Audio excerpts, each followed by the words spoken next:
বন্ধুরা, শীতকাল চলে এসছে। এখন চন্দ্রমল্লিকা লাগানোর বেস্ট সিজন। চন্দ্রমল্লিকা যারা এখনও কাটিং লাগাননি, যারা লেট, তারা কিন্তু এখনও কাটিং লাগিয়ে ফেলতে পারেন। আমার এখানে প্রায় 100টার বেশি ভ্যারাইটি আমি চন্দ্রমল্লিকা এখানে চারা কিনে এনেছিলাম। সেগুলোকে আমরা মাল্টিপ্লাই করে নিচ্ছি। এর ক্ষেত্রে কি হয়, অনেক সময় এই ভ্যাপসা গরমে খুব বৃষ্টি হচ্ছে, আবার রাত্রে গরম, এই ভ্যাপসা গরমে প্রচুর অ্যাটাক হয়। তার মধ্যে আমি জানাই আপনাকে যে যারা চন্দ্রমল্লিকার কাটিং লাগাননি কীভাবে কাটিং লাগাবেন, এখনও লাগিয়ে নেবেন। বালুর মধ্যে মোটা বালু ধুয়ে আপনারা চন্দ্রমল্লিকার কাটিংগুলো লাগিয়ে নেবেন।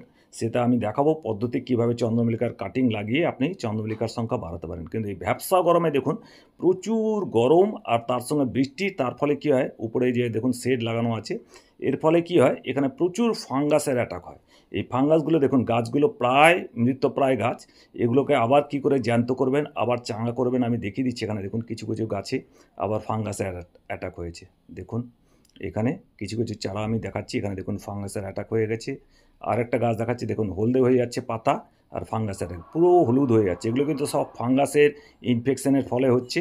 এগুলো আপনি কিভাবে দূর করবেন, আপনার গাছগুলোকে আবার সজীব কিভাবে করবেন, সেটা আমি আপনাকে দেখাচ্ছি। কি করে দেখাবেন, এর মধ্যে দেখুন এই যে ফাঙ্গাসের অ্যাটাকের পরে যখন আমরা ট্রিটমেন্ট করলাম, দেখুন পাতাগুলো একদম সবুজ, ডিপ সবুজ কালারের পাতা হয়ে গেছে, একদম তাজা গাছগুলো হয়ে গেছে।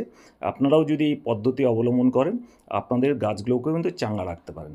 এখন যারা কাটিং লাগাবেন, মোটামুটি জানুয়ারি মাসে আপনারা ফুল পাবেন।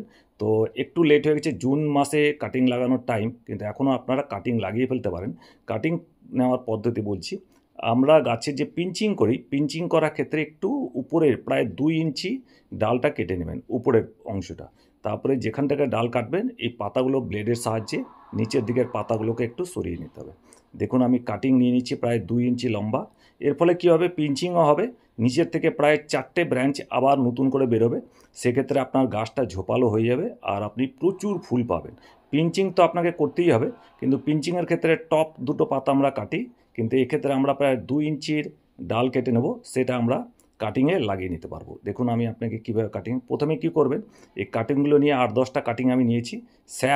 স্যাপ পাউডার পাওয়া যায়, ফাঙ্গিসাইড, এটা 2 গ্রাম পার লিটারে গুলে এটাকে একটু ভিজিয়ে নেবেন। এটা কিন্তু বীজ জাতীয় পদার্থ, সুতরাং এটা গ্লাভস পরে করাটা উচিত আপনার পক্ষে। এখানে গ্লাভস নেই, সেই জন্য আমি হাতেই করে দেখালাম আপনাদের, কিন্তু এটা গ্লাভস পরে করবেন। পাতাটায় জলগুলো একদম পরিষ্কার করে ঝরিয়ে নেবেন। আর এরপর আমি দেখাচ্ছি কিভাবে লাগাবেন। এর ক্ষেত্রে আমাদের একটা হরমোন পাউডারের প্রয়োজন হবে। এটা কাটিং এড, বাজারে কিনতে পাওয়া যায় যে কোনো ব্র্যান্ডের, আমাজন, ফ্লিপকার্টে আপনারা এটা নেবেন। আর একটা ছোটো পেন দিয়ে, পুরনো পেনের পিছন দিয়ে ছোটো ছোটো 1 ইঞ্চির মতো ছিদ্র করে নেবেন। আর দেখুন কিভাবে লাগাচ্ছি। হরমোন পাউডারটাকে আপনি নিচের প্রায় 1 ইঞ্চি জায়গা আপনি ডালের অংশ এখানে লাগিয়ে এই মুখটা বন্ধ করে দেবেন আঙুল দিয়ে। দেখুন এক এক করে আমি দেখাচ্ছি। এরকম করে নিয়ে ওই যে ছোটো গর্তটা করলাম, গর্তের মধ্যে ঢুকিয়ে দিয়ে মুখটা বন্ধ করে দেবেন আঙুল দিয়ে। এভাবে চেপে দিয়ে আপনি কিন্তু অনেকগুলো কাটিং করে নিতে পারবেন। এগুলো কিন্তু প্রায় জানুয়ারির দিকে ফুল ফুটবে, সুতরাং এখনও টাইম আছে। আপনারা যারা কাটিং করেননি, কাটিংগুলো করে নেন। যদি রুটিং পাউডার না থাকে তাহলেও কিন্তু হবে, কিন্তু সেক্ষেত্রে শেকড়ের সংখ্যা অনেক কম হয়। কিন্তু রুটিং পাউডার দিলে এর গ্রোথটা খুব ভালো হয়, শেকড়ও প্রচুর সংখ্যায় বেরোয়। এবার বন্ধ করার পরে এবার একটু জল ঝরা দিয়ে দেবেন, একটু হালকা যদি জলের ঝাঁটি দিয়ে দেবেন একটু। এই যে দেখুন একটু জল দিয়ে দিলাম। এরপরে আপনাকে একটা শেডের নিচে রেখে দিচ্ছি। আমি দেখাচ্ছি আপনাকে, আমরা প্রচুর কাটিং নিয়েছি, প্রায় 1000 খানেক কাটিং আমরা নিয়ে ফেলেছি এখানে। দেখুন এক একটা গামলায় প্রায় 100টার মতো কাটিং লাগিয়েছি আমরা এখানে। এই যে চারাগুলো কিনে এনেছিলাম সেখান থেকেই কিন্তু কাটিং, এই যে দেখুন একটা উল্টোনো টবের উপরে আমরা বসিয়ে দিচ্ছি। এরপরে শেডের মধ্যে প্রায় 8-10 দিন পরে আপনার কিন্তু এখান থেকে শেকড় বেরিয়ে যাবে, চারা তৈরি হয়ে যাবে। এবার দেখে আপনাকে এই যে রোগগ্রস্ত গাছগুলোকে কিভাবে ঠিক করবেন। এক্ষেত্রে আমি 2টো ফাঙ্গিসাইড ইউজ করছি। প্রথম যে ফাঙ্গিসাইডটা দেখাচ্ছি সেটা হচ্ছে ম্যানকোজেব 75% M45। যে কোনো দোকানে ম্যানকোজেব M45 আপনি পেয়ে যাবেন। এটা 1 লিটার জলে নেব আমি 2 গ্রাম। এখনও জল দিইনি, জল ছাড়াই আগে আমি প্রথমে 2 গ্রাম এটাতে, আমাদের এই স্প্রেয়ার, এটাতে 2 গ্রাম ঢেলে নিচ্ছি। 2 গ্রাম নেওয়ার পরে এই একটা কম্পাউন্ড আর একটা দেখাচ্ছি, কবচ। এটা ক্লোরোথেলোনিল কম্পাউন্ড। এটা আপনি হচ্ছে ব্রড স্পেকট্রাম ফাঙ্গিসাইড, এটা নেব আমরা 1 গ্রাম। এটা খুব অ্যাডভান্স লেভেল ফাঙ্গিসাইড, এটা যে কোনো গাছে প্রয়োগ করা যায় সব ধরনের ফাঙ্গাসের জন্য। এরপর আমি প্রায় 1 লিটার এটাতে জল ঢেলে নেব।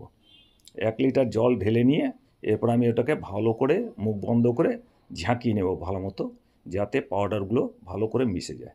এবার আমরা গাছগুলোকে কিভাবে স্প্রে করব দেখে নিন আপনি কিভাবে স্প্রে করা হবে।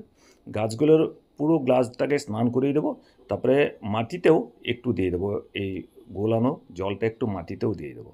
এরপরে দেখুন আমি প্রত্যেকটা গাছে, আপনার যে কোনো সুস্থ সবল গাছ আছে সেগুলোতেও আপনারা দিতে পারেন। রোগগ্রস্ত গাছগুলোতে একটু বেশি দেবেন, আর যেগুলো ভালো আছে সেগুলোতে কম স্প্রে করলেও চলবে। এর ফলে কী হবে, একটাও ফাঙ্গাসের ইনফেকশন হবে না। আর যে গাছগুলো ফাঙ্গাস, দেখুন এখানে হলুদ হয়ে আছে, আমি এটাতে স্প্রে করে দিচ্ছি ভালো মতো। 7 দিন পরে দেখাবো আপনাকে একদম চাঙ্গা হয়ে গেছে। আজকে যদি আপনি স্প্রে করেন, 7 দিন পরে আরেক দফা আপনি এটাতে স্প্রে করে দেবেন। আরেক দফায় স্প্রে করার পরে দেখবেন আমি আপনাকে 10 দিন পরে, 7 দিন 10 দিন পরে দেখাবো গাছগুলো একদম সুস্থ সবল সবুজ ধরনের একদম ডিপ কালার। আর এগুলোতে এই 2বার স্প্রে করে দেওয়ার পরে আর ফাঙ্গাসের ইনফেকশান হবেও না। এই যে গাছগুলোকে আমি দেখাচ্ছি আপনাকে, এখন দেখালাম, 7 দিন 10 দিন পরে আমি আপনাকে আবার দেখাবো এটা কত ভালো হয়ে গেছে। আশা করি ভিডিওটা ভালো লেগেছে। ভালো লাগলে লাইক করুন, শেয়ার করুন, চ্যানেলে নতুন হলে সাবস্ক্রাইব করুন। ভিডিও দেখার জন্য অনেক